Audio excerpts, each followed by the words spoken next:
यहाँ से स्टार्ट करेंगे। एडुटेरिया का यहाँ पर टेस्ट नंबर 1 रहेगा, जो भी यहाँ पर कल हुआ है, ठीक है। यहाँ पर हुआ था 29 को, 1-2 दिन पहले हुआ था, राइट। तो 29 को पेपर जो हुआ था यहाँ से, इसका हम लोग ने पार्ट 1 देखा है। पार्ट 1 में कहने का मतलब यहाँ पर 150 क्वेश्चन होते हैं, तो यहाँ पर 50% क्वेश्चन, करीब आधे क्वेश्चन हम लोग ने यहाँ पर कवर कर लिए। वो जो आधे क्वेश्चन बचे हैं वो हम लोग आज यहाँ पर कवर करेंगे। उसके बाद जब अगला टेस्ट आएगा, टेस्ट नंबर 2 जो होगा, वो हम लोग 5 तारीख को करेंगे, 5 तारीख को आएगा वो, ठीक है। तो यहाँ से सेक्शनल टेस्ट है, हर सब्जेक्ट वाइज जो टेस्ट पेपर हो रहे हैं, राइट। यहाँ पर एंशिएंट मेडिवल हिस्ट्री का इसमें, प्लस यहाँ पर मैथ और रीजनिंग के भी कुछ क्वेश्चन है, ठीक है। करंट अफेयर्स के भी क्वेश्चन है, और पीवाईक्यू के 7 से 8-10 क्वेश्चन वो भी होंगे। तो ये सब मिला के पूरा पेपर होगा। आते हैं, देखते हैं यहाँ से। उससे पहले मैंने सुबह करा दिया पेपर, परफेक्शन है इसका, टेस्ट नंबर 2, उसका पार्ट 1 मैंने आज करा दिया सुबह, करीब सुबह नहीं शाम को कराया मैंने, करीब 4 बजे के आसपास, वो भी आप देख सकते हो, ठीक है। आते हैं यहाँ से, स्टार्ट करते हैं क्वेश्चन आगे से। क्वेश्चन नंबर 80 तक हम लोग कर चुके थे, ठीक है। क्वेश्चन नंबर स्टार्ट करेंगे अब 81 से, देखते हैं। 81 है, इसमें बोला है शिवाजी के जीवन की निम्नलिखित यहाँ पर जो प्रमुख घटनाएं थी, ये लिखा हुआ प्रमुख घटनाएं, उनके कालक्रम के अनुसार उनको व्यवस्थित करना है, ठीक है। तो देखो यहाँ पर क्या होगा, इसका आंसर हो जाएगा 81 का कालक्रम के अनुसार व्यवस्थित करेंगे तो पहले यहाँ पर आएगा इसमें अफजल खान की हत्या हुई थी। अफजल खान की हत्या 1659 में, ठीक है। उसके बाद ये दूसरा नंबर हो गया। उसके बाद आएगा आपका चौथा जयसिंह के साथ पुरंदर की संधि, ये कब हुई थी? 1665 में हुई थी। इसके बाद हो गया, तो कब हो गया? 2-4 हो गया। उसका तीसरा आएगा आगरा से प्लान किया था उन्होंने, आगरा से प्लान 1666 में, ठीक है।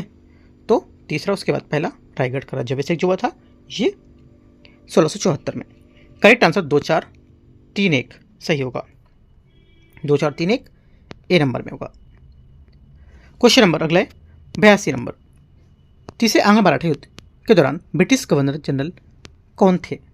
आंसर हो जाएगा 82 का सही आंसर यहाँ से लॉर्ड हेस्टिंग, यहाँ से करेक्ट आंसर होगा लॉर्ड हेस्टिंग गवर्नर जनरल 1813 से 1823 के तीसरे आंग्ल मराठा युद्ध का नेतृत्व किया था, जिसके परिणामस्वरूप पेशवा की अंतिम हार हुई थी और मराठा संघों के साथ कुछ महत्वपूर्ण संधि की गई थी, जो इस प्रकार थी, जैसे कि पूना की संधि, ठीक है, और ग्वालियर की संधि, मंदसौर की संधि और नागपुर की संधि। 82 का सी। 83 नंबर है सूची को सूची 2 को मैच करना है। मराठा संधि और सूची पक्ष 2, इसमें किसका पक्ष था? पुरंदर की संधि क्या होगा? 83 का पहला पुरंदर की संधि हो जाएगा ए का 4, मतलब शिवाजी और राजा जयसिंह, तो ए का 4 हो जाएगा। आगे बेसिन की संधि या बसीन की संधि जो होगा ये हो जाएगा आपका यहाँ से, बसीन की संधि आपका होगा ब्रिटिश और पेशवा बाजीराव द्वितीय, ठीक है, तो बी का 2, बी का 1, ठीक है। अगला सी में क्या होगा? बोला देवगांव की संधि। देवगांव की संधि आपकी हो जाएगी ब्रिटिश और जो रघुजी भोसले थे वो, तो सी का 2। और डी का 3 सुरजी अर्जन गांव ब्रिटिश दौलत राव सिंधिया, डी का 3। इस टाइप से जो आंसर होगा 83 का हो जाएगा ए नंबर, करेक्ट है। 84 है पेशवा बाजीराव सेकंड का गोद लिया हुआ बेटा कौन था, जो बाद में 1857 के विद्रोह का एक नेता बना था? करेक्ट आंसर हो जाएगा 84 का सही आंसर यहाँ से ये नाना साहब सेकंड, इसका सही आंसर होगा डी नंबर। नाना साहब सेकंड नाना गोविंद धुंधु पंत जिसको बोलते थे, और यहाँ पर पेशवा बाजीराव सेकंड के गोद लिए हुए बेटे थे। और जब अंग्रेजों ने नाना साहब को उनके पिता के पेंशन और उपाधि देने से मना कर दिया था, तो वे कानपुर में 1857 में विद्रोह के एक प्रमुख नेता बन गए थे। 1858 में नाना साहब सेकंड रानी लक्ष्मीबाई के तात्या टोपे के साथ जुड़े हुए थे और ग्वालियर से खुद की पेशवा घोषित किया था, ठीक है। आंसर क्या होगा? डी। 85 है चौथ और सरदेश मुखी के बारे में विचार करना है। सरदेश मुखी भू राजस्व का 1/4 हिस्सा था, जिसे उन क्षेत्रों में सुरक्षा शुल्क के रूप में मांगा जाता था जो सीधे मराठा प्रशासन के अधीन नहीं थे। 85 का पहला स्टेटमेंट क्या होगा? 85 का पहला स्टेटमेंट यहाँ से करेक्ट है। दूसरा है चौथ एक अतिरिक्त 10% कर था, जिसे इस दावे पर आधार सही ठहराया गया था। मराठा राजा दक्कन का एक वंशानुगत देशमुख था, सेकेंड बात यहाँ से करेक्ट होगी। तीसरी बात है इन करों को 1719 में संधि में मुगल सम्राट द्वारा वैध माना जाता था या वैध माना गया था। तीसरी बात यहाँ से गलत होगी, क्यों गलत है? क्योंकि यहाँ पर 1719 में मुगल बादशाह रफीउद्दर्जात ने औपचारिक रूप से मराठा राजा शाहू दक्कन को 6 प्रांतों में चौथ और स्वदेश मुखी वसूलने का अधिकार प्रदान किया था, जिससे मराठा साम्राज्य के विस्तार का मार्ग प्रशस्त हुआ था। और स्वदेश मुखी 10% अतिरिक्त था और इस दावे पर आधारित थी कि मराठा जो राजा थे दक्कन का मुख्य देशमुख थे और ये वंशानुगत अधिकार थे जिस पर वे पूरी क्षेत्र को अपना दावा मानते थे। तो ये बात इसकी गलत होगी। ठीक है, 1 2 सिर्फ इसका करेक्ट आंसर होगा सी। क्वेश्चन नंबर 86 है। 86 नंबर क्वेश्चन है। ये बोला 86 में कि क्या बोला है, 17वीं शताब्दी में पुर्तगाली द्वारा भारत में कौन सी वस्तु लाई गई थी, है ना। ये तो देखते हैं इसको, कौन सी वस्तु लाई गई थी। एक तो यहाँ पर हो जाएगा आपका पपीता, अनानास, अमरूद और तंबाकू, सभी यहाँ से लाई गई थी। डी क्या होगा, करेक्ट आंसर है 86 का। ठीक है, आगे आते हैं क्वेश्चन नंबर 87। वह राष्ट्रकूट शासक जिसने एलोरा में कैलाश मंदिर बनवाया था कौन था। करेक्ट आंसर होगा 87 का, ये था कृष्ण प्रथम। बी यहाँ से सही आंसर होगा। एलोरा स्थित कैलाश मंदिर गुफा 16 ये दुनिया की सबसे अद्भुत चट्टानों को काटकर बनाया गया था, मंदिरों में से एक था और इसका निर्माण राष्ट्रकूट राजा कृष्ण प्रथम ने करवाया था। और ये मंदिर एक ही चट्टान को काटकर बनाया गया था और एक अखंड स्मारक है जो भगवान शिव के निवास स्थान कैलाश पर्वत का प्रतीक मानता है। इसका निर्माण कृष्ण प्रथम द्वारा बादामी के चालुक्यों को प्राप्त विजय की स्मृति में बनाया गया था। बी आंसर होगा। 88 है। सामूगढ़ का किला 1658 निम्नलिखित में से किसका हिस्सा था। करेक्ट आंसर हो जाएगा 88 का, यहाँ से ए मुगल उत्तराधिकार युद्ध सही आंसर है। सामूगढ़ का जो युद्ध था 1658 शाहजहां की बीमारी के बाद हुए जो मुगल उत्तराधिकार थे उसका युद्ध का एक प्रमुख युद्ध था और यह युद्ध औरंगजेब और दारा सिकों के बीच लड़ा गया था। औरंगजेब ने सामूगढ़ आगरा के निकट उसमें दारा सिकों को पराजित किया था, जिसे युद्ध से पहले औरंगजेब ने धर्मत 1658 में भी विजय प्राप्त की थी। आंसर क्या होगा 88 का, ये करेक्ट होगा। 89 है नवासी।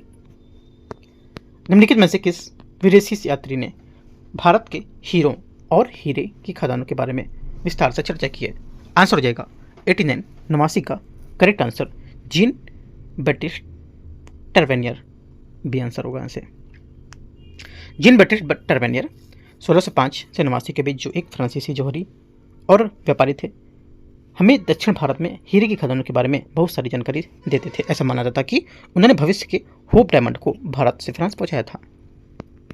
क्वेश्चन 90 है। सूची को सूची 2 को मैच करते हैं 1 और 2। विद्वान और इनके राजवंश संरक्षक कौन कौन है। पहली बात है, पहला हरिसेन गुप्त साम्राज्य, ठीक है। बाणभट्ट वर्धन साम्राज्य हर्ष हो जाएगा। विराधरण विद्यारण्य हो जाएगा विजयनगर साम्राज्य। और अगला जो आएगा डी का रवि कीर्ति चालुक्य साम्राज्य। करेक्ट आंसर 90 का ये यहाँ से करेक्ट है, जो यहाँ से इसके मैच कर रहे हैं इसके हिसाब से। 91 है। निम्नलिखित में से कौन ऋग्वैदिक काल से संबंधित नहीं है। ऋग्वैदिक काल से संबंधित इनमें से कौन सा नहीं है। आंसर हो जाएगा 91 का करेक्ट आंसर बी गार्गी सही आंसर होगा। 92 झांसी के निकट देवगढ़ का मंदिर और इलाहाबाद के निकट गढ़वा के मंदिर में स्थित मूर्तियां किस राजवंश की कला के महत्वपूर्ण अवशेष हैं। आंसर हो जाएगा 92 का करेक्ट आंसर गुप्त काल सही आंसर होगा। देवगढ़ का दशावतार मंदिर जो उत्तर प्रदेश के ललितपुर जिले में स्थित है और इलाहाबाद में स्थित गढ़वा मंदिर गुप्त काल के मंदिर में भारत की मंदिर निर्माण की कला का एक शुरुआत का गुप्त काल से माना जाता था। और प्राचीन भारतीय इतिहास में मंदिर निर्माण की 3 शैलियाँ प्रचलित थीं, नागर शैली, द्रविड़ शैली और बेसर शैली। जो नागर शैली थी ये उत्तर भारत में और द्रविड़ शैली दक्षिण भारत में और बेसर शैली मध्य भारत में होगी। बी यहाँ से करेक्ट आंसर है। 93 आते हैं क्वेश्चन नंबर 93। इसमें बोला है सूची को सूची 2 को मैच करना है। पिता और इसका पुत्र है बाबर। बाबर क्या होगा 93 में हो जाएगा आपका बाबर। ये कमरान, ठीक है। तो इसका 3 अकबर। अकबर क्या होगा ये सलीम, ठीक है। अकबर सलीम अकबर का सबसे प्रसिद्ध बेटा सलीम था जिसने पर बाद में जहांगीर नाम अपनाया था। शाहजहां मुराद 4 मुराद बख्श है ना। और जहांगीर आपका हो जाएगा क्या खुसरो। करेक्ट आंसर ये तो 93 का बी यहाँ से सही आंसर हो जाएगा। 94 है। प्राचीन भारत में बौद्ध शिक्षा का प्रसिद्ध केंद्र निम्नलिखित में से कौन सा नहीं था। बोर्ड शिक्षा का जो प्रमुख केंद्र यहाँ पर नहीं था, आंसर हो जाएगा नागपुर, सही आंसर है इसका। प्राचीन भारत में बौद्ध शिक्षा के लिए मुख्य केंद्र जैसे कि नालंदा विश्वविद्यालय था, इसकी स्थापना 5वीं शताब्दी ईस्वी में कुमारगुप्त प्रथम ने की थी और ये विश्वविद्यालय बौद्ध धर्म और दर्शन के अध्ययन के अनुसार मुख्य केंद्र बनाता था। ठीक है, तो आंसर क्या होगा 94 का, ये यहाँ से करेक्ट आंसर है। अशोक के स्तंभ पर लिखी गई लिपि कौन सी है? करेक्ट आंसर 95 का, ये ब्राह्मी लिपि करेक्ट आंसर होगा। अशोक ने अधिकांश शिलालेख जो थे इसके अंतर्गत स्तंभ में ब्राह्मी लिपि में लिखे गए थे और भारत की प्रसिद्ध यहाँ पर और प्राचीन लिपियों में से एक मानी जाती थी और आधुनिक भारतीय भाषाओं का अधिकांश लिपि जैसे देवनागरी का आधार बताती है। 96 नंबर क्वेश्चन है यहाँ से, इसमें बोले 96 में कि अष्टप्रधानमंत्रियों की नियुक्ति या अष्टप्रधानमंत्रियों की एक परिषद थी, किसके प्रशासन में? करेक्ट आंसर हो जाएगा 96 का, यहाँ से क्या होगा सही आंसर? पता होगा आपको, आंसर होगा 96 का बी, मराठा। 97 निम्नलिखित कथनों पर विचार करना है। फाहियान एक चीनी तीर्थयात्री था जिसने हर्ष के शासनकाल के दौरान भारत की यात्रा की थी। 97 का पहला स्टेटमेंट यहाँ से करेक्ट नहीं है, गलत है, क्योंकि हेनसोंग ने 138 देशों का, इसमें 97 का पहला स्टेटमेंट यहाँ से गलत है। क्यों गलत है? क्योंकि फाहियान जो था वह गुप्त शासक चंद्रगुप्त द्वितीय के शासनकाल में दौरान आया था, तो बात गलत हो जाएगी। हेनसोंग एक चीनी बौद्ध भिक्षु था जिसने चंद्रगुप्त द्वितीय के शासनकाल में भारत यात्रा की थी, भी बात गलत है। ठीक है, क्योंकि यहाँ पर हर्षवर्धन के शासनकाल में आया था, दोनों बातें गलत है। 97 का आंसर डी। 98 है, नाथपंथी सिद्ध और योगियों ने भारत में किस भाग में भक्ति धर्म को लोकप्रिय बनाया था? आंसर हो जाएगा 98 का करेक्ट आंसर, ये उत्तरी भाग में है ना, उत्तरी भाग में बनाया था, तो आंसर क्या होगा? डी यहाँ से करेक्ट आंसर होगा। क्वेश्चन नंबर 99, विजयनगर साम्राज्य के अवशेष कहाँ पाए जाते थे? करेक्ट आंसर 99 का आंसर होगा हम्पी में, सी आंसर सही आंसर है। विजयनगर साम्राज्य की स्थापना 1336 में हरिहर बुक का 2 भाइयों ने की थी और विजयनगर साम्राज्य में अवशेष हम्पी कर्नाटक में पाए जाते सकते थे और हम्पी के खंडहर को यूनेस्को द्वारा विश्व धरोहर सूची में भी शामिल किया गया है, इस वजह से इंपॉर्टेंट भी है, सी आंसर आंसर होगा 99 का। क्वेश्चन नंबर 100 है, बहमनी साम्राज्य का संस्थापक कौन था? बहमनी साम्राज्य का संस्थापक था 100 का करेक्ट आंसर हो जाएगा, एकदम सरल है, कौन था? अलाउद्दीन हसन, सही आंसर होगा इसका। बहमनी साम्राज्य की स्थापना 1347 में अलाउद्दीन हसन ने की थी और बहमनी साम्राज्य दक्कन में स्थित एक इस्लामी राज्य था और इस साम्राज्य का मुख्य प्रतिद्वंदी विजयनगर साम्राज्य से था। 101, अलाउद्दीन खिलजी के आक्रमण के समय देवगिरी का शासक कौन था? देवगिरी का शासक कौन था? करेक्ट आंसर हो जाएगा रामचंद्र देव, बी से आंसर होगा। क्वेश्चन 102 है, 102 में जिल इलाही है ना, जिल इलाही लिखा है, इसमें शब्द का प्रयोग सर्वप्रथम किसने किया था? 102 का आंसर हो जाएगा बलवन, गयासुद्दीन बलवन। 1266 से 1287 का इनका टाइम पीरियड था। ठीक है, इस टाइम पे यहाँ पर दिल्ली सल्तनत के गुलाम वंश का एक शक्तिशाली सुल्तान था।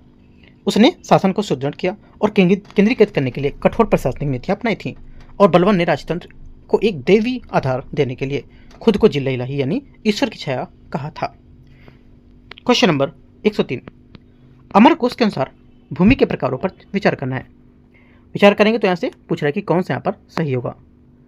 देखो, अमरकोश के हिसाब से रचना आचार्य अमर सिंह, अमरकोश में जो भूमि थी उसके 15 अधिक नाम मिलते हैं जो उनकी प्रकृति, गुण, धार्मिक संस्कृति, महत्व उसको दर्शाते हैं, है ना। जैसे कि उर्वरा उपजाऊ भूमि होती थी, मरु मतलब मरुस्थल होता था, सारदल मतलब घास वाली भूमि एक तरह से, ठीक है, और देवमर्त का मतलब वर्षा के जल को सिंचित भूमि।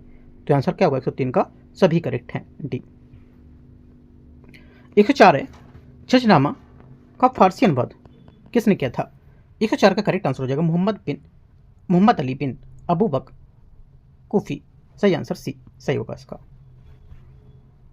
जजनामा मुख्य रूप से सिंध पर मुसलमानों की विजय का वर्णन करता था और रचना काल जो था 13वीं शताब्दी में लगभग 1216 ईस्वी में, और जजनामा का सिंध के ब्राह्मण राजा चच के नाम पर रखा गया था, सी आंसर होगा।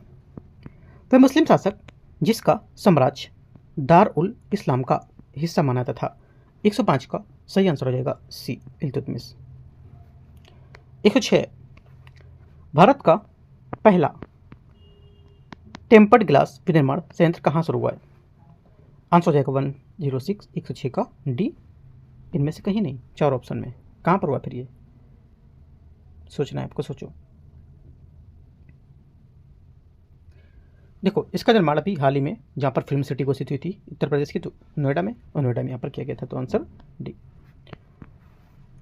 राज्य ऊर्जा दक्षता सूचकांक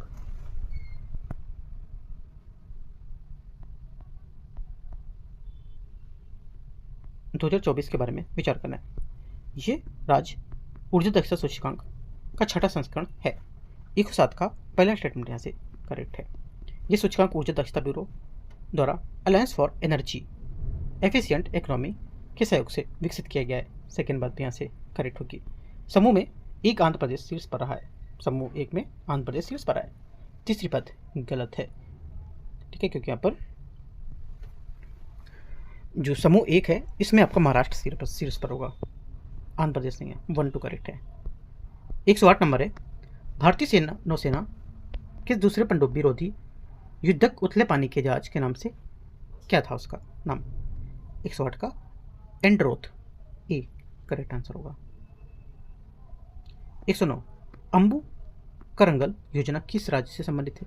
109 का जो आंसर हो जाएगा यहाँ से करेक्ट ये हो जाएगा सी, तमिलनाडु। क्वेश्चन नंबर आगे आते हैं 110। सीपी राधाकृष्णन देश के 16वें उपराष्ट्रपति के रूप में चुने गए थे। पहला यहाँ से गलत है, क्योंकि यहाँ पर 15वें उपराष्ट्रपति के रूप में चुने गए थे, ये 16वें नहीं होंगे। उन्होंने विपक्षी इंडिया गठबंधन उम्मीदवार के सेवानिवृत्त न्यायाधीश बी सुदर्शन रेड्डी को पराजित किया था, ये बात सही है। तीसरा, उपराष्ट्रपति का चुनाव गोपनीय मतपत्रों द्वारा किया जाता था, तीसरी बात भी करेक्ट होगी। 2 और 3 करेक्ट है, आंसर यहाँ से सी। 111 नंबर है।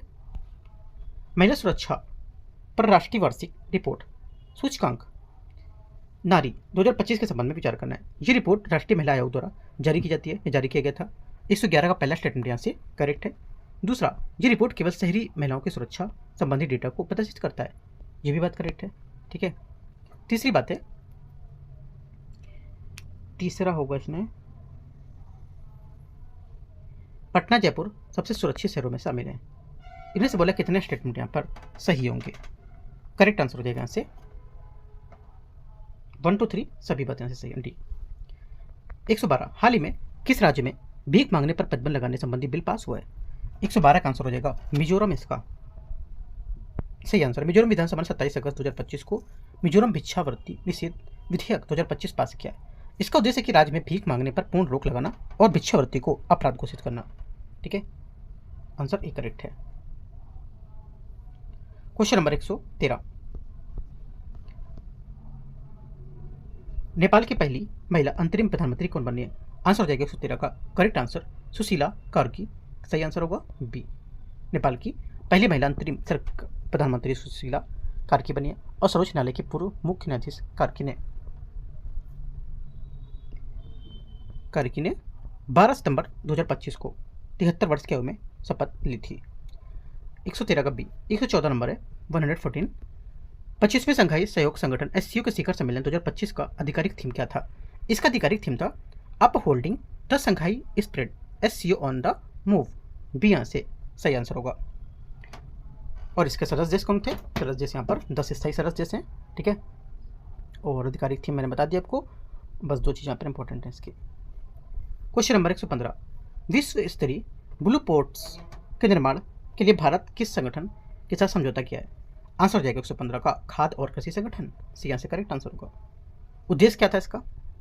मत्स्य पालन को आधुनिक बनाना, कटाई के बाद भी दक्षता बढ़ाना और तटीय बुनियादी ढांचे का टिका हुआ तकनीकी संचालित समाधान को एओटी के अंतर्गत लाना, मतलब इंटरनेट ऑफ थिंग्स और एआई के अंतर्गत लाना। और पायलट परियोजना क्या थी इसमें? शुरुआत में 3 स्मार्ट फिशिंग हार्बर का आधुनिकीकरण करना, जिसमें वन कब्रा द्वीप जो दमन द्वीप में, और जखाऊ मतलब गुजरात में जो है, और कारेकाल जो पांडिचेरी में, ये सब यहाँ पर शामिल किए जाएंगे पायलट परियोजनाओं के तहत, ठीक है, याद रखना है। यहाँ पर दीव का, दमन दीव का, गुजरात का और पांडिचेरी का शामिल है। यहाँ पर बोलेगा कि उत्तर प्रदेश का बोलेगा तो गलत हो जाएगा, बिहार का बोलेगा तो यहाँ पर वो सब शामिल नहीं है पायलट परियोजना में। पर 3 स्मार्ट फिशिंग को लेकर के ये याद रखने हैं। आंसर 115 का सी। 116 नंबर है, ई गवर्नेंस पर 28वां राष्ट्रीय शिखर सम्मेलन के संबंध में विचार करना है। इसका आयोजन विशाखापट्टनम में किया गया था। 116 का पहला स्टेटमेंट यहाँ से गलत है, ठीक है, क्योंकि इसका जो सम्मेलन है ये विशाखापट्टनम में, जो आंध्र प्रदेश में। पहली बात यहाँ से, पहली बात सही होगी, आंध्र प्रदेश का विशाखापट्टनम में, सही बात है। यहाँ से मुझे थोड़ा डाउट हुआ था इसमें, बट सही बात है, राइट। पहला जो था आंध्र प्रदेश के विशाखापट्टनम में आयोजित किया गया, तो बात सही है, गलत नहीं होगी। दूसरा है, इस वर्ष के सम्मेलन का विषय विकसित भारत, सिविल सेवा और डिजिटल परिवर्तन होगा। ये भी बात यहाँ से करेक्ट है, दोनों बातें करेक्ट हैं। इसके थीम भी सही है और जो बता रहा है उसके बारे में कहाँ पर हुआ वो भी बात सही है। आंसर पूछा कौन सा गलत है, तो कोई गलत नहीं है। 117 नंबर है, सितंबर 2025 में पूर्वी एशिया, फिलीपींस, ताइवान, चीन और हांगकांग में आए शक्तिशाली उष्णकटिबंधीय चक्रवात सुपर टाइफून का नाम क्या था? ये क्या है? करेक्ट आंसर 117 का राकासा, बी यहाँ से सही आंसर होगा। राकासा तूफान का नाम फिलीपींस ने दिया था और इसका अर्थ होता है अचानक तेज गति या लापरवाही से जल्दबाजी होना। 118 नंबर है, ठीक है, देखते हैं इसको। किस संगठन ने पासबुक लाइट नामक फीचर लॉन्च किया है? आंसर हो जाएगा 118 का सी, कर्मचारी भविष्य निधि संगठन। बहुत लोग SBI मारेंगे जो नहीं पढ़ के जाएंगे, है ना, तो क्या होगा? सी करेक्ट आंसर होगा। और ये सुविधा श्रम और रोजगार मंत्रालय के अधीन EPFO द्वारा शुरू की गई। ये भी पूछ सकते हैं किस मंत्रालय द्वारा, तो श्रम और रोजगार मंत्रालय के द्वारा।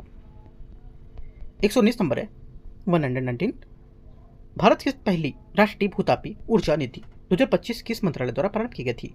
आंसर हो जाएगा 119 का सही आंसर यहाँ से सी, मतलब नवीन एवं नवीकरणीय ऊर्जा मंत्रालय के द्वारा। इसका सही आंसर होगा। उद्देश्य क्या होगा इसका कि भारत की प्रयुक्त भूतापी क्षमता को दोहन करना, नेट जीरो के तहत 2070 तक लक्ष्य को योगदान देना और ऊर्जा जो सुरक्षा है उसको लेकर के इसमें ध्यान देना, ठीक है।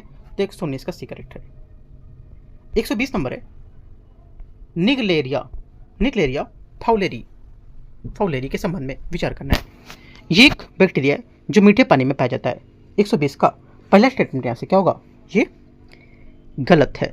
पहली बात गलत है क्योंकि जो निगलेरिया फाउलेरी है एक दुर्लभ है लेकिन अत्यंत घातक मस्तिष्क बच्चक अमीबा है जो गर्म मीठे पानी, नदी, झीलों, गर्म झरने इनमें पाया जाता है और ये नाक कान के रास्ते शरीर में प्रवेश करता है और प्राइमरी जो अमीबक है उसको लेकर के यहाँ पर इसमें बीमारी को पैदा करता है, जो यहाँ पर 97% मामले मृत्यु के कारण बनते हैं इसमें, ठीक है। ये भोजन के माध्यम से शरीर में प्रवेश करते हैं, बात गलत होगी, ठीक है, भोजन के माध्यम से नहीं करता है, ये नाक के रास्ते से जाता है। ये प्राइमरी अमीबिक में बताया आपको PM का कारण बनेगा, ये बात सही है। तो दो बातें गलत हैं, सही कौन सा होगा? केवल तीसरा। 121 है, अग्नि पी प्राइम मिसाइल, उसके बारे में देखते हैं। इसमें बोला है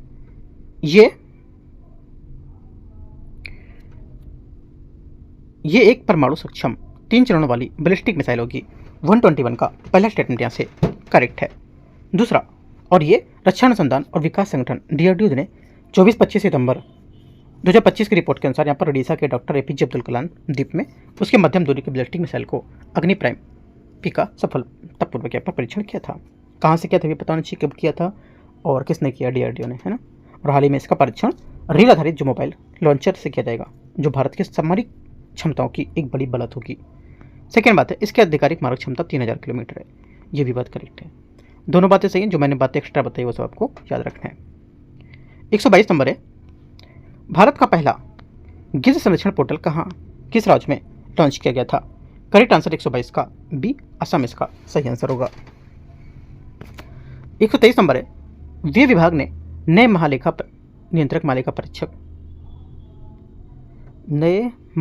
नियंत्रक जो होते हैं विभाग, उसके पदभार किसे दिया गया है? आंसर हो जाएगा 123 का सही आंसर TCA कल्याणी, इसका सही आंसर होगा CGA का पदभार TCA को दिया गया, मतलब TCA Kalyani A correct answer है। आगे आते हैं क्वेश्चन 124, रमन मैग्सेसे पुरस्कार 2025 निम्नलिखित में से किन्हें प्रदान किया गया है? भारत के एनजीओ जो है एजुकेट गर्ल्स, पहला क्या होगा? 124 का पहला स्टेटमेंट यहाँ से करेक्ट है। इंडोनेशिया की सहानी सहीना अली, सेकेंड बात यहाँ से गलत है। तीसरा, फिलीपींस की फ्लावियानो एंटोनियो, इसको यहाँ पर मिला है। ठीक है, तो यहाँ पर फिलीपींस है ना, और यहाँ से जो भारत के एनजीओ थे इनको यहाँ पर 2, 1 और 3 इसका आंसर होगा 124 का बी यहाँ से करेक्ट आंसर होगा 1 और 3। 125 नंबर है, वर्ष 2023 का प्रतिष्ठित दादा साहब फाल्के पुरस्कार किसे प्रदान किया गया है? करेक्ट आंसर होगा 125 का यहाँ से बी मोहनलाल। 126 है, भारत की पहली महिला स्वतंत्रता सेनानी रानी वेलु नचियार की प्रतिमा का अनावरण कहाँ किया गया? 126 का सही आंसर हो जाएगा चेन्नई, ए करेक्ट आंसर है। रानी वेलु नचियार ने अपना शिवगंगा राज्य वापस पाने के लिए अंग्रेजों के खिलाफ लंबा संघर्ष किया और इस क्रम में उन्हें 8 साल निर्वासन में काटने पड़े थे। क्वेश्चन नंबर 126 हो गया, 127 है। हॉकी एशिया कप 2025 ए ने बी को हराकर जीत लिया, किसने किसको हराकर जीत लिया बताना है आपको। करेक्ट आंसर हो जाएगा 127 का भारत ने साउथ कोरिया को हराकर जीता था, यहाँ से करेक्ट आंसर होगा। 128 है, स्पीड स्केटिंग विश्व चैंपियनशिप 2025 के संबंध में विचार करना है। वर्ल्ड स्केट द्वारा आयोजित इनलाइन स्पीड स्केटिंग विश्व चैंपियनशिप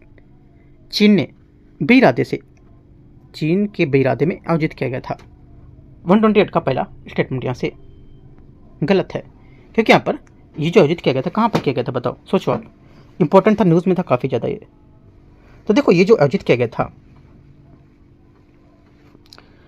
कहाँ किया गया था, सोचो। 128 देखो चीन के बेड़दाहे में आयोजित किया गया था। चीन के बेड़दाहे जो थे वहाँ पे आयोजित किया गया था। ये बात सही है, गलत नहीं है। आप सोचोगे ना कि गलत बात है, गलत है, ये गलत नहीं है, ये बात सही है। मैं आपको घुमाने के लिए थोड़ा सा बोल रहा था कि आपको याद है या नहीं। जिनको जिनको याद होगा ना वो डाउट में होगा कि ये तो बात सही है ना, लेकिन सही सच में बात है। ठीक है, तो आपको याद रखना है कि क्या बात करेक्ट होगी। देखो यहाँ पर आप क्वेश्चन करते हो ना, तो ये भी बताते रहो करो कमेंट करके कितने क्वेश्चन आपके सही हुए हैं। तो इससे अच्छा लगता है कि चलो आपने करीब 70 से 80 क्वेश्चन किए, उसमें आपके 20 सही हो रहे हैं या 22 सही हो रहे हैं, तो आपको खुद लगेगा कि मुझे प्रैक्टिस करनी चाहिए। अब जब बताओगे तो मन में रखे रहोगे ना हर चीज़, तो उससे सॉल्व नहीं होगी। आप यहाँ पर कमेंट करके बताया भी करो कितने क्वेश्चन आपके सही हैं, या कोई टॉपिक नहीं मिल रहा है तो बताया करो कौन सा टॉपिक नहीं मिला, तो मैं टॉपिक आपको प्रोवाइड भी करा दूंगा वो, है ना। तो यहाँ से क्या होगा, पहली बात करेक्ट है 128 की। दूसरा, भारत ने 3 स्वर्ण और 2 कांस्य पदक जीते हैं, साथ में 5वें स्थान पर भी रहा है। सेकेंड बात यहाँ से तो एकदम करेक्ट है, दोनों बातें सही है। आंसर गलत पूछा तो डी, क्योंकि दोनों सही है। 129 निम्नलिखित में से कथनों पर बताना कौन सा कथन गलत है। गलत कथन अगर बताएंगे तो जो सीपीआई है इसका निर्माण आरबीआई, इसकी गणना आरबीआई द्वारा किया जाता है, ये बात गलत हो जाएगी, क्योंकि यहाँ पर सीपीआई जो निर्धारण है इसकी गणना आरबीआई द्वारा किया था, ये बात गलत हो जाएगी। क्योंकि भारत सरकार द्वारा जीडीपी, आईआईपी और सीपीआई के आधार वर्ष को बदलकर 23 से 24 कर दिए गए थे और इनका प्रस्ताव रखा गया था 26 में। ठीक है, तो ये बात गलत हो जाएगी इसकी।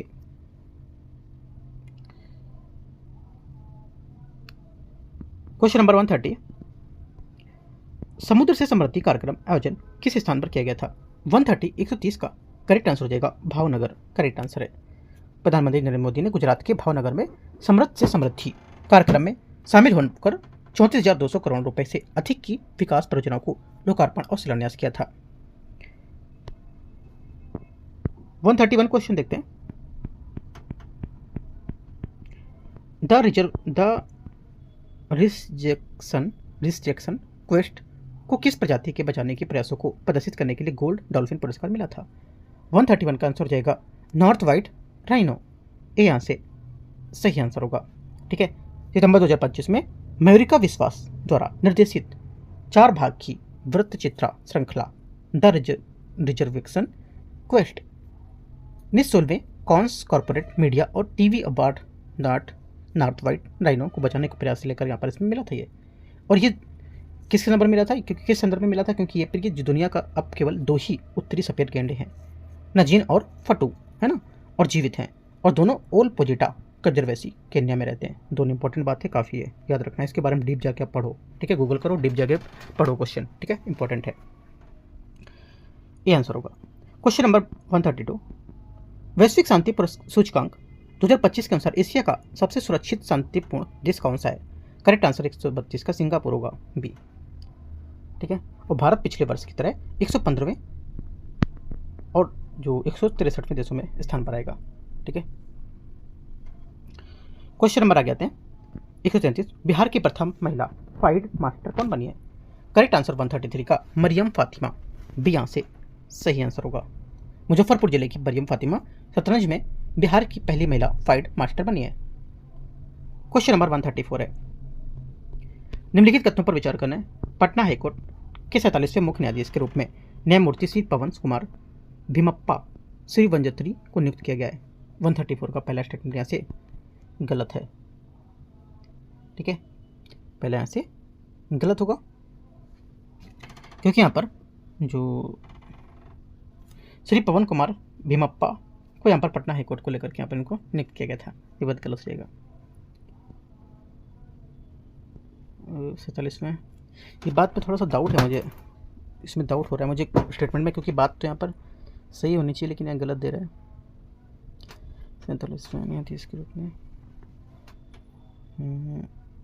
अच्छा इसलिए गलत होगा क्योंकि 46 में है, वही मैं सोचूं क्योंकि यहाँ पर ये नाम जो दिखा है, नाम में तो ये बात करंट में न्यूज़ में थी है ना, करंट में सही था लेकिन 46 में थे, 47 में नहीं थे, ठीक है, याद रखना है, इस वजह से गलत है। सेकंड है, भारतीय संविधान में उच्च न्यायालय के न्यायाधीशों का शपथ ग्रहण प्रावधान अनुच्छेद 219 के तहत किया जाता है। सेकंड बात क्या होगी? सेकंड बात यहाँ से 134 रहेगा, इसका करेक्ट है, ठीक है, 219। आगे आते हैं 182 करेक्ट है बी। क्वेश्चन नंबर 135 पे किस गांव को बिहार का पहला शिल्प ग्राम बनाने की मंजूरी भारत सरकार द्वारा दे दी गई है? आंसर हो जाएगा 135 का जितवारपुर, मधुबनी सही आंसर होगा। और इस परियोजना के तहत गांव का सौंदर्यीकरण होगा और पर्यटकों के लिए गेस्ट हाउस और कार्यशालाएं बनेंगी तथा स्थानीय कलाकारों को रोजगार और अंतर्राष्ट्रीय पहचान मिलेगी इसमें। और जितवारपुर मिथिला चित्रकला की जीवन पाठशाला भी है और करीब 400 घरों वाले इस गांव ने देश को 3 श्री कलाकार प्रदान किए हैं, जैसे कि जगदम्बा देवी 1975 में, सीता देवी 1980 में और बउआ देवी 2017 में। इंपॉर्टेंट न्यूज़ है 135 का सी। 136 है, निम्नलिखित पर विचार करना है। BIADA नमनेस्टी पॉलिसी 2025 का उद्देश्य औद्योगिक विवादों का समाधान करना है। 136 का पहला स्टेटमेंट यहाँ से गलत है क्योंकि देखो इनका जो भी ये है स्टेटमेंट गलत नहीं है, सही है, सही होगा क्योंकि यहाँ पर जो आइडिया इनोवेसी पॉलिसी है उसका उद्देश्य औद्योगिक विवादों का समाधान करना होगा, ये बात सही है, करेक्ट है एकदम। और इसका उद्देश्य है कि यहाँ पर रद्द किए गए जो औद्योगिक प्लाट हैं उस पर चल रहे विवादों को सुलझाना, ठीक है। इस नीति के तहत बंद आंशिक रूप से कृषि उद्योग को पुनर्जीवित करना, बात सही है, दोनों बातें करेक्ट हैं। आंसर क्या होगा? डी, ना तो एक नहीं दो, क्योंकि गलत पूछा है, सही आंसर है दोनों। 137 है, निम्नलिखित में से कथनों पर विचार करना है। प्रधानमंत्री नरेंद्र मोदी द्वारा बिहार के पूर्णिया में 6 सार्टेड वीमेन सुविधा केंद्र का उद्घाटन किया है। पहली बात 137 का पहला स्टेटमेंट यहाँ से करेक्ट होगा। प्रधानमंत्री नरेंद्र मोदी ने सितंबर 2020 में मत्स्य पालन, पशुपालन और जिसको डेयरी मंत्रालय उसके तहत यहाँ पर विभाग द्वारा इसमें जो बिहार के पूर्णिया स्थित वीर केंद्र क्रियान्वित राष्ट्रीय गोकुल मिशन योजना के तहत स्थापित किया था, ठीक है, पहला सही है। ये सुविधा राष्ट्रीय गोकुल मिशन के तहत स्थापित की गई थी, भी बात यहाँ से क्या होगी? सही होगी। तीसरा, इस केंद्र की वार्षिक उत्पादन क्षमता लगभग 5 लाख खुराक होगी, ये भी बात यहाँ से करेक्ट है। चौथा, सेक्स सॉर्टिंग तकनीकी से नर बछड़ों का जन्म की संभावना बढ़ती है, ठीक है, ये गलत हो जाएगा क्योंकि यहाँ पर वीर लिंग छटाई जो है एक ऐसी तकनीक है जो मादा बछड़ों को जन्म की संभावना लगभग बढ़ाती है, न कि नर बछड़ों को, तो गलत हो जाएगी। 1 2 3 करेक्ट है ए। 138 है, निम्न कथनों पर विचार करना है। इंडिया इन पिक्सल के आंकड़ों के अनुसार बिहार भारत का सर्वाधिक जेन जेड आबादी वाला राज्य होगा। 138 का पहला स्टेटमेंट यहाँ से करेक्ट है। बिहार के बाद जेन जेड आबादी वाले राज्य क्रमशः झारखंड, जम्मू कश्मीर, राजस्थान का स्थान आता है। सेकेंड बात यहाँ से गलत है क्योंकि बिहार के बाद जम्मू कश्मीर का 30%, ठीक है, और झारखंड का 30 पॉइंट, यहाँ पर 30.8 है जम्मू कश्मीर का, तो झारखंड का 30.7 है और उत्तर प्रदेश का 30% है, ठीक है, और झारखंड का राजस्थान का 29.2%। तो याद रखना सब एकदम जो की पॉइंट्स यहाँ पर मतलब पॉइंट से थोड़ा कम है ये, है ना। तो आंसर क्या होगा? केवल एक करेक्ट है, 38 का आंसर एक। 139 भागलपुर के पिरीपेंती में स्थापित होने वाली 2400 megawatt greenfield thermal power plant का कॉन्ट्रैक्ट किस कंपनी को मिला है? करेक्ट आंसर हो जाएगा 139 का Adani power limited, C answer से आंसर होगा। 140 है, रॉयल भूटान बौद्ध मंदिर का उद्घाटन बिहार के किस जगह में किया गया था? करेक्ट आंसर 140 का बी, राजगीर करेक्ट आंसर होगा। बिहार के राजगीर में नवनिर्मित रॉयल भूटान बौद्ध मंदिर का 4 सितंबर 2025 को पारंपरिक रीति रिवाज और बौद्ध रीति रिवाजों के साथ उद्घाटन किया गया था। और राजगीर भगवान बुद्ध की तपोभूमि है और बौद्ध धर्म में इसका विशेष महत्व होगा। 141 है, यहाँ पर लिखा है 5, 7, 21, 23, 69, 71, आगे क्या आएगा? देखो 5 के बाद 7, 2 का गैप है, 7 के बाद कितना आ रहा है? 21 आ रहा है, मतलब 7 तरीका 21 है ना, 2 का मतलब 5, 5 + 2 3 का मल्टीपल, फिर 21 हो गया, 21 के बाद +2 करेंगे 23 हो जाएगा, 23 में 3 का मल्टीपल, फिर 2 ऐड करो 71 हो गया, 71 में 3 का मल्टीपल 213, ठीक है। तो 213 क्या होगा? इसका करेक्ट आंसर होगा सी। क्वेश्चन नंबर 142 है, राम एक नियत स्थान पर दक्षिण स्थान से दक्षिण दिशा में चलना प्रारंभ करता है और 12 मीटर चलने के बाद वह दाएं मुड़कर 3 मीटर चलता है, फिर दाएं मुड़कर 8 मीटर चलता है, अंत में वह दाएं मुड़कर 6 मीटर चलता है। तो बताएं कि वो किस अपने प्रारंभिक स्थान से कितनी दूरी पर होगा? आंसर हो जाएगा 142 का करेक्ट आंसर 5 मीटर दूरी पर होगा, डी, ठीक है। कुछ इस टाइप से बनेगा ऐसा, ये और ऐसे करके कुछ बनेगा, बाकी कर लोगे आप, आसान क्वेश्चन है, डी आंसर होगा। 43 है, किसी परीक्षा में 80% बच्चे गणित में पास हुए, 50% अंग्रेजी में, 40% दोनों में, 40 विद्यार्थी फेल हो गए, तो कुल कितनी विद्यार्थियों की संख्या थी ज्ञात कीजिए। ये क्वेश्चन बहुत पूछता है एग्जाम में, है ना। ये क्वेश्चन को रट लेना है टाइप से आपको, मतलब रट के लेना एक तरह से चीज़ों को, जैसे क्वेश्चन है तुरंत आप आंसर निकाल दो इसका, ऐसे करना है चीज़ों को। तो ये क्वेश्चन मैं बहुत बार देखा हूँ करने को। तो देखो कुल पास विद्यार्थी कितने थे? 40 + 40 + 10 है ना, 90% पास थे इसमें से, राइट। और गणित में कितने, इसे बना लेते हैं, यहाँ पे गणित में 40%, ठीक है, बीच वाला हो जाएगा आपका, दोनों में जो पास थे गणित अंग्रेजी में वो भी 40% और अंग्रेजी में 10%, ठीक है। तो फेल विद्यार्थी कितने? 10% हो गए। 1% बराबर किसका? 4 का, मतलब 10% बराबर 40 का था, तो 1% बराबर 4 का, तो 100% बराबर 400 के, तो आंसर कितना हो जाएगा? आंसर हो जाएगा आपका 400, ये यहाँ से सही आंसर हो जाएगा। शॉर्ट फॉर्म में बताया मैंने आपको, बाकी अपने टाइप से जैसा करते हो वैसे कर सकते हो इसको, ठीक है। क्वेश्चन नंबर 144 है, 144 है, 312 225, ठीक है, 312 225 मल्टीपल में इक्वल 54, क्या होगा? आंसर हो जाएगा 64।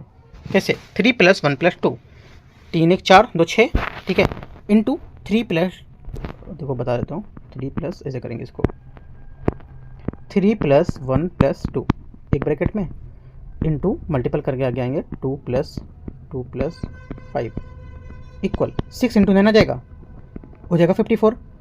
आगे आएंगे 127 इंटू 407, ऐसे करके इसको बनाओ 1 + 2 + 7 और 4 + 0 + 7, ये कितना आएगा? आएगा 110 आएगा। ऐसे करके जो आगे निकालोगे तो टोटल का जो आंसर आ जाएगा वो 64 आएगा, डी, ठीक है। 145 आते हैं, 145 नंबर क्वेश्चन,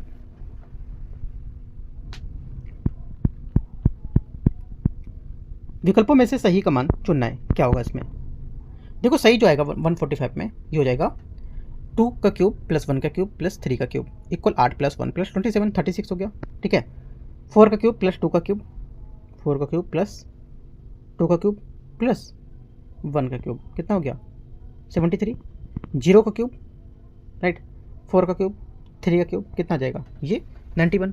तो करेक्ट आंसर यहाँ से हो जाएगा जो अगला वो 73 आ जाएगा, बी, ठीक है।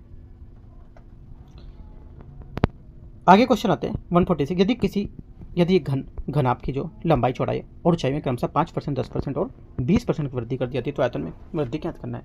करेक्ट आंसर हो जाएगा 146 का 38.6, कितना? 38.6। आपके फॉर्मूले से ही निकलेगी, थोड़ा सा बड़ा हो जाएगा ये, है ना। कैसे निकालोगे? a + b + c + ab + bc + c/100, इतने का अपॉन रखना है, यहाँ पे अपॉन नहीं रखना है, ठीक है। ये तो इतना लिखा आपने, प्लस उसी के आगे यहाँ से लिखेंगे प्लस लगाएंगे और यहाँ पर ABC/100 का स्क्वायर बार परसेंटेज कर देंगे, इसमें आप वैल्यू भर दो, आपका आंसर आ जाएगा कितना? 38.6 आएगा। बाकी अपने अकॉर्डिंग आप कर सकते हो, तो अपना फॉर्मूला से भी कर सकते हो जो आपको आता होगा। आंसर 38 बी होगा, 38.6। क्वेश्चन नंबर 47, हाँ 47 है, 5 n+3 लिखा है, क्या लिखा है, हाँ 5n+3 लिखा हुआ है। ये पूरा लिखना है, किसके बराबर होगा निकालना है आपको ये, तो किसके बराबर होगा, ये बराबर होगा 95/5, मतलब 19 के बराबर होगा। पूरा सॉल्व करो, आंसर आ जाएगा 19 के बराबर होगा ये, ठीक है।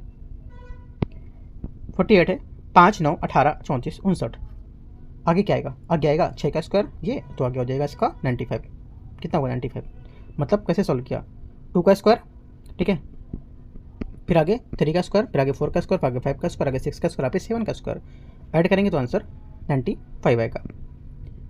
149 है, 2 की पावर n प्लस 2 की पावर n, सॉरी n लिख रहा है मुझे, 71 लिखा है, 2 की पावर 71 प्लस 2 की पावर 72, 2 की पावर 73 74 में से किससे विभाजित है ये, आंसर हो जाएगा 149 का, ये विभाजित है 10 से, कैसे 10 से, राइट। 2 की पावर 71 है, ठीक है, कॉमन ले लो, बाकी क्या होगा 2 की पावर ऊपर कितनी बचेगी, 0 बचेगी, क्योंकि 71 हम ले लिया बाहर, 2 की पावर 0, 2 की पावर 1 बची, 2 की पावर 2 बचेगी, 2 की पावर 3 बचेगी, सबको लिख लो, आएगा आंसर 2 की पावर 71 इंटू 15, ठीक है। तो ये 2 और निकालो बाहर, 2 की पावर 70 बचा इंटू 2 इंटू 15, और 2 की पावर 70 इंटू 30, 2 की पावर 70 और इंटू 3 इंटू 10, इसको जब फॉर्मूला लगाएंगे तो यहाँ से 10 से डिवाइड हो रहा है, ठीक है। तो आंसर क्या हो जाएगा 10, यहाँ से सही आंसर हो जाएगा सी। इंपॉर्टेंट क्वेश्चन अच्छा है, 149 का सी। 150 है, लुप्त पद यहाँ पर ज्ञात करना है, लुप्त पद ज्ञात करेंगे तो आंसर क्या होगा सी, 10 होगा यहाँ से, ठीक है। 10 - 4, ठीक है, 18 - 4 और 18 - 10, इस प्रकार निकालोगे तो इस टाइप से आपका 10 आंसर आएगा, कर भी लोगे आप इसको, आंसर मैंने आपको बताया प्रैक्टिस करना आप, ठीक है, अगर नहीं आएगा तो इस टाइप से हम लोग ने यहाँ पर जो एडुट एरिया का टेस्ट है इसको हम लोगों ने फिनिश कर लिया पूरा, ठीक है। यहाँ पर टेस्ट नंबर 1 आपका खत्म हो गया, राइट, पूरा आपका 150 क्वेश्चन हो गए। अब अगला पेपर होगा 5 तारीख को, हम लोग यहाँ पर करेंगे, और अभी जो मैंने आज दोपहर या शाम को कराया करीब 4 बजे के आसपास, वही पेपर आप देख सकते हो, जो परफेक्शन है ऐसे काफ़ी अच्छा क्वेश्चन है, हिस्ट्री के काफ़ी अच्छे क्वेश्चन वहाँ पर दिए, मॉडर्न हिस्ट्री के बहुत अच्छे, बहुत डीप जाके क्वेश्चन पूछे वो, ठीक है, यूपीएससी लेवल का पूछा एकदम, तो वो प्रैक्टिस कर सकते हो, बहुत अच्छा पेपर है, परफेक्शन है इसका, जो बीपीएससी के लिए हुआ है 72, तो उसका दूसरा पेपर है वो, ठीक है, वो मैंने आपको कराया, कर सकते हो अभी। और कल हम लोग करेंगे, कोशिश करेंगे कि दृष्टि है इसका बीपीएससी का पेपर स्टार्ट करेंगे कल से, ठीक है, टेस्ट नंबर 1 देखेंगे वो भी। तो आप टेलीग्राम चैनल से जुड़ सकते हो, कोई डाउट रहेगा आप पे टेलीग्राम से जरूर पूछो, ठीक है, टेलीग्राम से बस जुड़ना है, क्योंकि यहाँ पर कुछ इंपॉर्टेंट चीज़ें रहेंगी तो आपको मैं बताता रहूँगा और शेयर करता रहूँगा, ठीक है। एंड करते हैं इसको, all the best, thank you.